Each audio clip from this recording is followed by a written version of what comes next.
Welcome to the Pitch Clock. Here's the pitch. Each week, we will be providing a two-part baseball segment for all of you here at Meadowlark Media. First and foremost, we will have a nostalgic baseball trivia game hosted by me alongside members of the Shipping Container. Today, Chris Cote is with me. What's up? We will also be having an interview with an expert. This week, that will be Adnan Virk. I was looking at the wrong camera, but you know what's up. We have professionalism around here, and we have a new baseball segment. So that's what's going on. This is the Pitch Clock. Taylor, our esteemed producer, please let Chris and I know what the game is that we will be playing today. I just want to know, I want to let everyone know that before this game, I just picked a random year, picked a random stat, and just started perusing. I'm like, let me refresh my drink here. Little names here that I haven't thought about in a while. What are we playing today? I don't think it's going to help you because with EA Sports College Football 25 coming out next week, this week's theme is trivia questions based around MLB players that have played college football. So we'll alternate between Jeremy and Chris, and we'll see at the end who gets the most right. All right. So this is a pitch clock game talking about college football. Yeah, and by the way, guys, I didn't include it in our original intro, but we are planning to have a 20-second pitch clock in order to make sure that this game moves with some pace. So you'll have a 20-second limit on each of your answers. Okay. Jeremy, first question. This player attended Auburn on a football scholarship, but won the 1995 Home Run Derby and was the AL batting champion in 1997. AL batting champion in 1997. Chris will have the opportunity to steal. Derby in 1995. That's the year I was born. 97. Home Run Derby. What batting title? AL? Yep. Auburn. So Tony Gwynn went to San Diego State, and he was in the National League. The American League batting champion. 20-second pitch clock? 10 seconds left. I got 10 seconds left. Longest 20 seconds of my life. Oh, this is a nightmare. 95 Home Run Derby, 97 AL batting champion. I'm going to say Kenny Lofton. Incorrect. You thought Kenny Lofton won No, Home the Run Derby. Home Run Derby. That was so stupid. God, that was dumb. I'm mad at myself. Chris with a chance to steal. I mean, I'm not. There's not a lot of names coming to my mind right now. I'm going to just say. You said he won the Home Run Derby? Yep. Did you In say 95? 95. Okay, 95, and then 2 years later he won the AL batting. I'm just gonna go with a good hitter from 97, Manny Ramirez. Frank Thomas. Frank Thomas. That's a good Second question for Chris. Okay.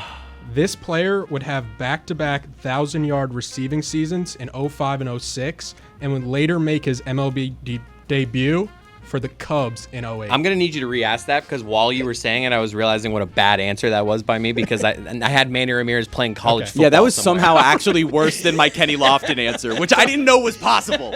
I'll repeat it. So go ahead. This player would have back-to-back 1,000-plus receiving yard seasons in 05 and 06 and would later make his MLB debut for the Cubs in 08. Oh, I got this one. This is bullshit. Yes. You gave him the 20 easy seconds. one. Jeff Samardzija. I hate you. Chris. Yeah, my man, right. Taylor.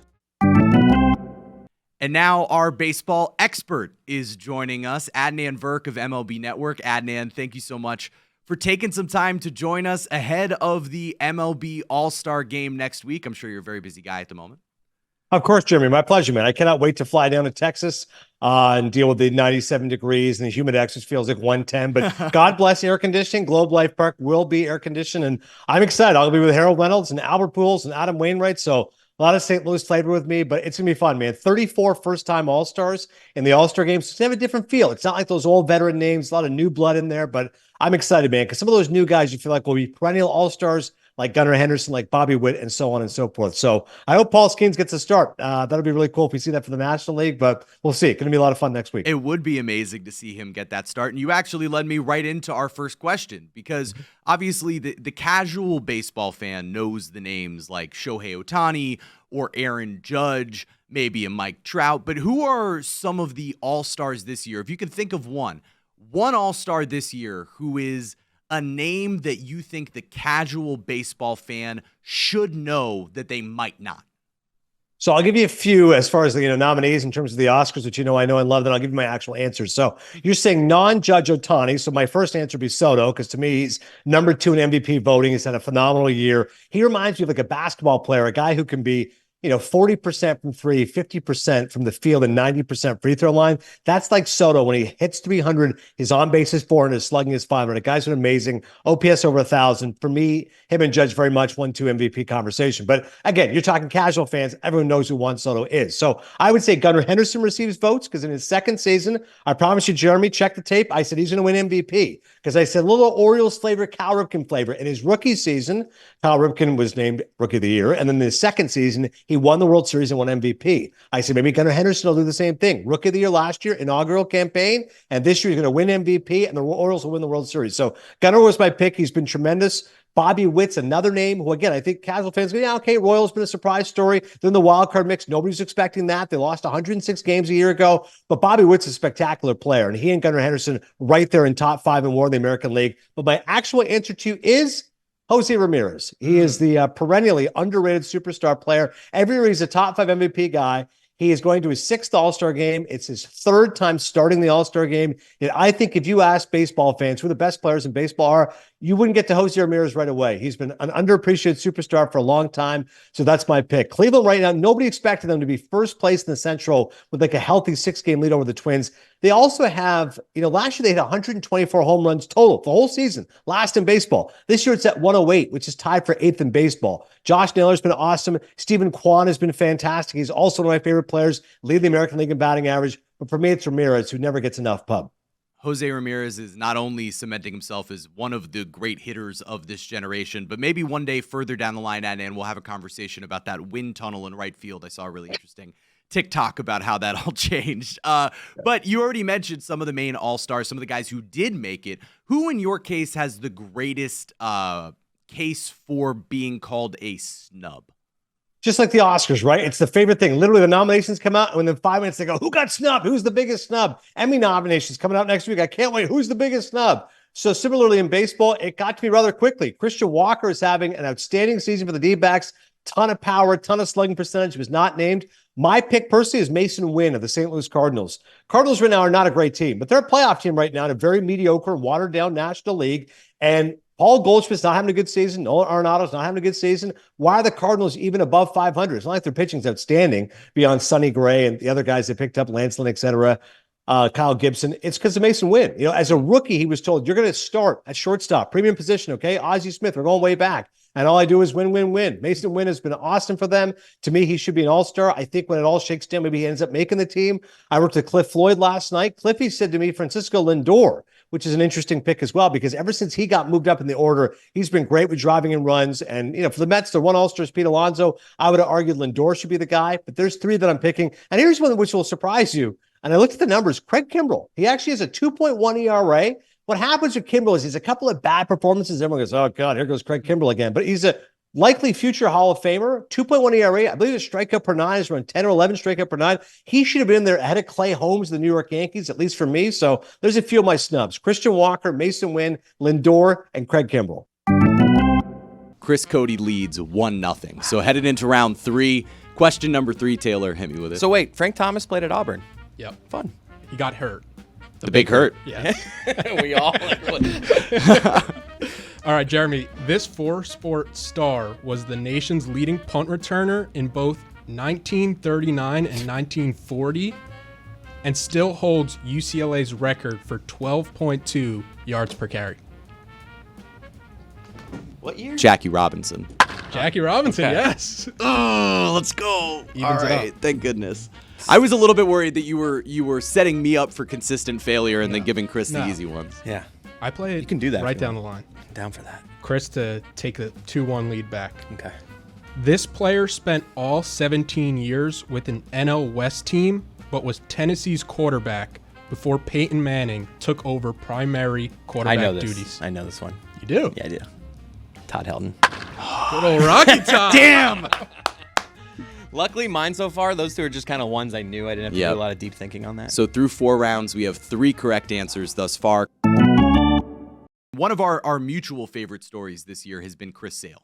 This is a guy who, for the last 4 seasons, only made 31 starts. I mean, he's been injured for longer than it felt like he had his great career off the top. Now, 12-3, a 2.74 ERA, top 5 in strikeouts in the National League. How rare is a story like this for a pitcher to be able to come back from the amount of injuries that Sale has faced and now return to an elite level as a starter.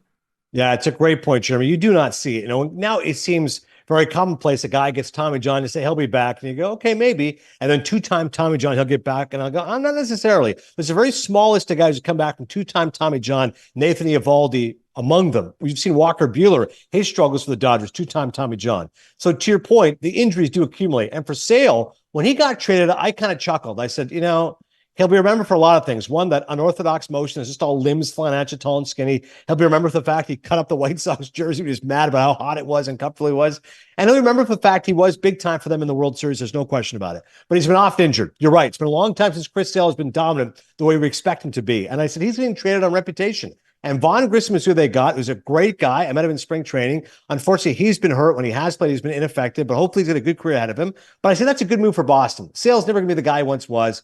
He's overpaid. He's overrated. And what happens? He's been indispensable for them. Spencer Strider goes down, who's their ace, and Chris Sale steps up. You mentioned those numbers. Major League leading 12 wins. The fact he's top 5 in strikeouts. The velocity's back. He's pitching well. He's pitching deep into games. Like, it's amazing. You would have thought before Sale was like a 5-and-dive guy, had to protect his arm, protect him from his injury history. No, he's been amazing. And that NL pitching staff of 13 pitchers in the All-Star game, 10 of them are first-timers. 10 of them. So Sale really is the one venerable name. For years you'd say, okay, who's the Justin Verlander of this rotation, et cetera? It's Sale. He's the guy who's an 8-time All-Star. Zach Wheeler, as good as he is, this is only his second All-Star selection. And he's like one of the veteran guys there. So Sale, I think you're right, is a great story. In terms of like veteran guys, Sal Perez making his 9th All-Star game as well. That's another good name of a veteran player. But again, Sal's been consistent. Your point on Sale is accurate. Everyone pretty much thought he was done. When he got traded to the Braves, they thought, he slots in as a decent number 4 starter. Maybe a 4 ERA. If he can make you 25, 30 starts, he has gone well beyond that. Props to fellow Canadian Alex Anthopoulos. Another great trade from the Braves president. Well, we'll stick with the National League East here, and I don't know how this story has not become more important on the main show and been talked about often between Stugotz and the Hispanic flair here in this story, because Jose Iglesias, the Mets infielder, had his new song, OMG, reach #1 on the Latin charts on iTunes. He had a post-game concert at Citi Field. It was unbelievable. The Mets have a top 5 record in baseball since he got called up on May 31st. Between that and Grimace, the vibes are immaculate right now with the New York Mets. So if we could pretend like Stugotz is actually going to listen to this segment, could you do me a favor and explain to him how great the vibes are right now around his team? Stu, it's great news, man. The Mets are the best team in baseball since June 1st. Think about that. This team looked dead and buried. They said, oh my God, Steve Cohen's going to have to sell. And that probably is what President David Stearns wants, because when he ran the Brewers, he knows how important it is to strip down your team and build up. That's what the Mets will be. But no, all of a sudden they've woken up and it's OMG. It's Jose Iglesias. And again, Jeremy, I am not an aficionado necessarily when it comes to Latin music. When I first heard Iglesias, I assumed it was Enrique Iglesias and a #1 song. But no, it is indeed Jose Iglesias, OMG, who is bringing it. I don't know what it means to be #1 in the Latin pop charts. I don't know how many copies you're selling, but there's a robust Latin following in New York City and throughout America. So I got to imagine he's selling a lot of copies. Pretty good singer. So credit to him for lightning striking, not only on the field, but off the field. Always been a great defender, et cetera. So the Grimace situation, even more bizarre. Listen, I love the color purple. So I'm in on the movie If. It's a big purple guy. I worked at McDonald's for 2.5 years back in high school. I was always a big Grimace guy. He's purple. He's big. He's friendly. So the fact that he's enjoying a resurgence, the only thing that makes me happier is that Garfield is back, who was also one of my favorites as I was a kid. I mean, who doesn't love a fat cat with a deep disdain for Mondays? So between Garfield being back in theaters and Grimace making a resurgence with the New York Mets, I could not be happier to have these childlike friends around me in the public eye, and seeing people dressed up as Grimace at Mets games in Citi Field. I mean, it could be a battle to make the playoffs. Right now, they're on the outside looking in, but they look dead and buried. And all of a sudden, OMG and Grimace showed up, and the Mets right now, within a few games, a wild card spot. Who knows? Things are going to get wild in New York, everyone. Adnan Virk, thank you as always for joining us. Hopefully, we'll have you on some more episodes of the Pitch Clock moving forward. But now we got to send it back to our trivia game and check out the final results between me and Chris. Chris Cote leads me 2-1. So question number 5. Taylor, let's bring it. Adam Dunn was asked to move from quarterback to tight end after Texas got this major recruit in the class of 1999. Vince Young. Way too late for that. Chris with a chance to steal. Can I just give you a last name? Yes. Sims. That's right. Oh, Friend of God Bless that's Football. garbage.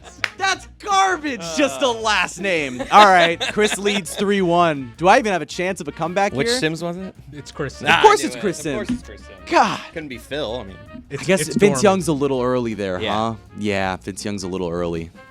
wow, Tom. I'm crushing this game. I am miserable over Chris this. doesn't want these questions to Oh, stop. I love right? this. All right. Chris. I'm up. Oh, I stole that from him?